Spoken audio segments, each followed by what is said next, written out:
Hello friends, welcome to study knowledge. Friends, আজকে আমরা শতকরা থেকে একটি গুরুত্বপূর্ণ অঙ্ক নিয়ে এসেছি। এইরকম অঙ্ক সরকারি এক্সামের জন্য খুবই গুরুত্বপূর্ণ। তাহলে চলো ফ্রেন্ডস, এই অঙ্কটিকে আমরা শুরু করি। প্রশ্ন বলেছে আমাদের, সুশান্ত তার মাসিক বেতনের 18% টাকায় বৈদ্যুতিক জিনিস কেনে, 32% টাকায় বাড়ি মেরামত করে, বাকি টাকার 42% সে ফিক্সড ডিপোজিটে নিয়োগ করে। এরপর যদি তার কাছে 12,325 টাকা থাকে, তবে তার বার্ষিক বেতন কত? ফ্রেন্ডস, এই অঙ্কটাকে আমরা দুটো নিয়মে সমাধান করব। তাহলে প্রথম নিয়মটা শুরু করা যাক। প্রশ্ন বলেছে সুশান্ত তার মাসিক বেতনের 18% এবং 32% খরচ করেছে। আমরা ধরবো সুশান্তর মাসিক আয় হচ্ছে 100 ইউনিট। 100 ইউনিট তার মাসিক আয় হচ্ছে 100 ইউনিট। এবার সে খরচ করেছে 18% এবং 32%। তাহলে আমরা দেখব খরচ করেছে সে 18% আর 32%। 18 আর 32 হচ্ছে আমাদের 50। সে 50% খরচ করেছে। 100 ইউনিটের মধ্যে সে 50% খরচ করেছে। তাহলে বেঁচে আছে নিশ্চয়ই এখনও 50%। এটা সে খরচ করেছে, এটা সে বৈদ্যুতিক জিনিস এবং বাড়ি মেরামতে খরচ করেছে। এখন বেঁচে আছে তাহলে তার কাছে 50 ইউনিট। তাহলে 50 ইউনিট বেঁচে আছে। এই 50 ইউনিটের সে বাকি টাকায়, যে 50 ইউনিটে সে ফিক্সড ডিপোজিট করেছে 42%। আচ্ছা, তাহলে 50 ইউনিটের আমরা দেখব 42% কত বেরোয়। এই 50 ইউনিটের 42% আমরা দেখব কত বেরোচ্ছে। 50 ইউনিট আমাদের খরচ হয়ে গেছে আগে, আর বেঁচে ছিল এই 50 ইউনিট। এই 50 ইউনিটের আমরা দেখব 42% কত হচ্ছে। এবার এটাকে আমরা কেটে নেবো, দেখব কেটে কী হচ্ছে। এই শূন্য কেটে গেছে, 5 একে 5, 5 দুগুণে 10। এবার 2 একে 2, 2 একুশে 42। 50% যে বেঁচে ছিল, সেই 50%-এর 42% হচ্ছে আমাদের এই 21। এই 21 ইউনিট হচ্ছে সেই 50%-এর 42%। 21 ইউনিট হচ্ছে আমরা এই ইউনিট এরা খরচ করেছে। সুশান্ত এই 50% আগে খরচ করেছিল, আর এখন ফিক্সড ডিপোজিট করেছে এই 21 ইউনিট। এই 50 ইউনিট সে আগে খরচ করেছিল এবং 21 ইউনিট এখন ফিক্সড ডিপোজিট করেছে। এদের গ্যাপ দেখে নেবো আমরা কত আসে। এদের গ্যাপ দেখব, এদের গ্যাপ আসে 29। এই 29 ইউনিট সুশান্তর কাছে বেঁচে আছে। আর এই 29 ইউনিট সমান আমাদেরকে বলে দেওয়া হয়েছে, একটু ছোট করে নিই। এই 29 ইউনিট সমান বলে দেওয়া হয়েছে আমাদেরকে কত, 12,325। 100-র মধ্যে বলে দিয়েছিল, 100-র মধ্যে, তাই নিচে 100 লিখব। 100 ইউনিটের মধ্যে করছিলাম আমরা, তাই নিচে 100 লিখলাম। তাহলে কত হবে? এবার এটা আমরা কাটাকাটি করব, দেখব কত আসে। আছে 100 ইন্টু 12,325, নিচে আসছে আমাদের 29। এটা কাটবো, এবার আমরা কাটলে দেখব কি আসে। কাটি, 29 দিয়ে এটা চলে যাবে,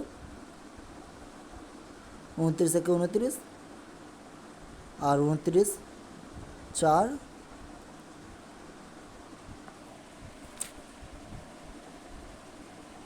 2 আর 5। এবার এই যে 100 এবং এই 425, এইটাকে গুণ করব আমরা। এটাকে গুণ করব, দেখব কত আসে।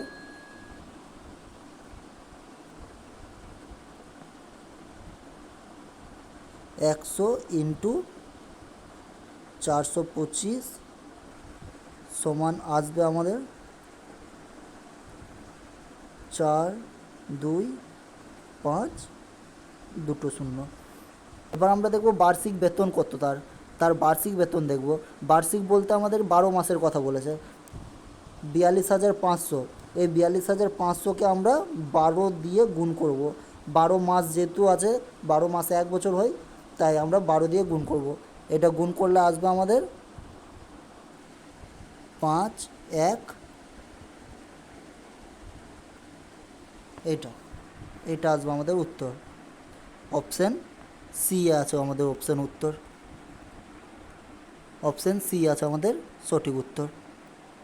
5,10,000 টাকা তার বার্ষিক বেতন হচ্ছে। প্রথম নিয়মটা করা হলো, এবার দ্বিতীয় নিয়মটা দেখব। তাহলে ফ্রেন্ডস, এবার আমরা 2 নম্বর নিয়মটা দেখব। 2 নম্বর নিয়ম আমাদেরকে বলেছে সুশান্তর মাসিক বেতনের আছে 18% খরচ করেছে এবং 32% সে খরচ করেছে। সে ফিক্সড ডিপোজিট কত করেছে? 42% সে ফিক্সড ডিপোজিট করেছে। আর তার কাছে আছে এখন 12,325 টাকা আছে এখন 12,325 টাকা। আগে কত টাকা ছিল সেইটা মাসিক বেতন তার বার করব। বেতনটা দেখব কত, তার মাসিক বেতন কত দেখব। তাই তার কাছে আছে এখন 12,325, তাহলে লিখলাম 12,325, 12,325 আছে। এবং বলেছে 42%, পার্সেন্টের জন্য আমরা 100 লিখব। কতর মধ্যে? 42%, 100-র মধ্যে 42%, তাই 100 মাইনাস 42, 100-র মধ্যে 42% আমরা দেব। এদের গ্যাপ এবার দেখে নিতে হবে আমাদেরকে, তাই এদিকে করলাম। কত আছে? 12,325 ইন্টু 100, এদের গ্যাপ হচ্ছে আমাদের 58। এবার এটা কাটবো, কেটে দেখবো কী আসছে। কাটি, 2 দিয়ে কাটি, 2 দিয়ে আসছে আমাদের 50, আর এটা আছে 2 দুগুণে 4 আর 2 9 18, 29। এবার 29 দিয়ে এটা চলে যাবে, কেটে দিই এটাকে 29 দিয়ে। 29 1 29 আর 29 4 2 5। এবার এটাকে গুণ করব, দেখব কত আসে। এটাকে গুণ করলে আসে আমাদের 5 5 25-এর 5, হাত থাকলো 2, 5 দুগুণে 10 আর 2 12, 2 হাত থাকলো 1, 5 4 20, 21, শূন্য ছিল, শূন্য বসে গেল এইটা। এবার প্রশ্নে আসি, বলেছে সুশান্ত 18% এবং 32% সে খরচ করেছিল। 18 আর 32 হয় আমাদের জানি 50, 18 আর 32 হয় আমাদের 50। এটা সে আগে খরচ করেছিল, এটা ছিল। এবার প্রশ্নে যাই। প্রশ্নে এবার বলেছে তার বার্ষিক বেতন কত। সে 42% খরচ করার আগে এটা ছিল, এটা আগে ছিল, এই যে এটা আগে ছিল, 42% খরচ করার আগে ছিল এটা। এবার দেখব যে 50% সে আগে খরচ করেছিল, 50% খরচ করার পর এটা বেঁচেছিল তার কাছে। ফিক্সড ডিপোজিট করে নাই, কিন্তু করে নাই, ফিক্সড ডিপোজিট করতো। যদি 42% যদি করতো ফিক্সড ডিপোজিট, তাহলে তার কাছে বেঁচে থাকতো এটা। প্রশ্ন বলে দিয়েছে এটা বেঁচে থাকতো, কিন্তু এখন ও বলেছে ফিক্সড ডিপোজিট করার আগে এত টাকা তার কাছে ছিল। এবার দেখব আমরা যে তার বার্ষিক বেতন কত। তার বার্ষিক বেতন কত, পার্সেন্টেজ কথা বলেছে, তাহলে আমরা এইটা থেকে দেখব কত বার্ষিক বেতন। দেখি এবার বার্ষিক বেতন বার করব, এটা থেকে বার করব। 2 1 2 5 0 ইন্টু পার্সেন্টেজের কথা বলেছে, তাই 100 ধরবো আমরা।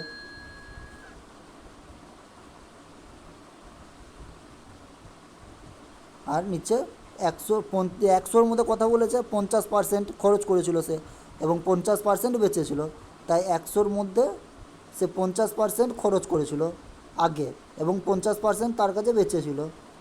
এবার এটা কাটাকাটি করব, দেখব কত আসে। 2 1 2 5 0 ইন্টু 100, আর 100 থেকে 50 বাদ দিলে আসে আমাদের 50। কাটিয়ে এটাকে, এই শূন্য কেটে গেল, 5 দুগুণে 10। এবার এটার সাথে এটা গুণ করব, দেখো কত আসে। 0 0 5 দুগুণে 10-এর 0, হাত তাহলে 1,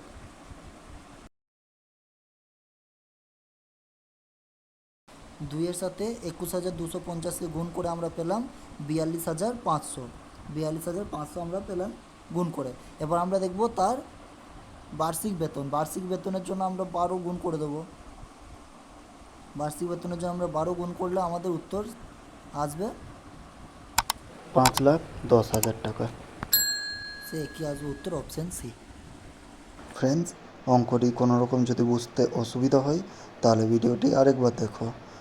অঙ্কটি দুটো নিয়মে সমাধান করা হয়েছে, তোমাদের যেই নিয়মটা সহজ মনে হবে তোমরা সেই নিয়মে করো।